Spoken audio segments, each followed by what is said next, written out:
Alright, so what I want to show you here is a cool little program that I found online that I think you're really going to like. That's going to make it pretty cool. So check this one out. I saw this online, and we'll get the notes in there and get credit where it's due. This one, I know you probably think like we're going backwards, but we're not.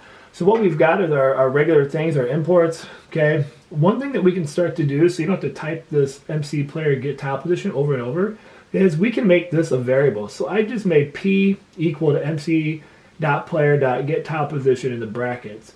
If you remember in our previous programs, we had to write that over and over again. So now I can just MC set block. So check this out. We're going to set the block. P is now this, a tile position of our X, Y, and Z coordinates, and wherever my character is at, it's going to turn it into snow. So if I go to run this module, let me kick over. What it's going to do is going to put the block that I'm standing on and convert it into snow. So let's go ahead and run this, and I'll show you what I mean. So now I look down, boom, there's my snow. So we can take this one step farther. I mean, I could go anywhere I want, it would turn it into snow. But if I want to get out of it, make this even cooler, watch this. We're going to pop over here. Okay, so now that we know how to kind of manipulate the blocks where we're standing or where we are, I just checked this code. Same code as what we just did to get the ice block down below.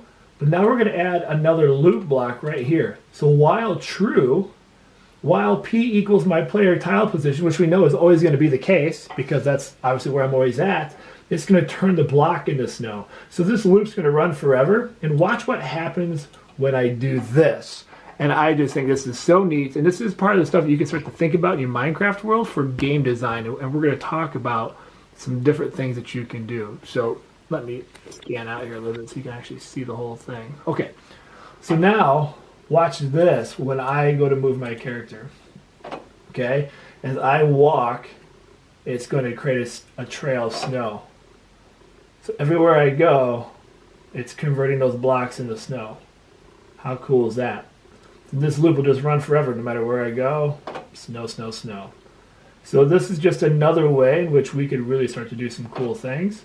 You can make this another block, so as you walk around, it's going to build right before your very eyes. So there's a lot of cool things right there for you to think of, and let's jump into some more really cool ideas.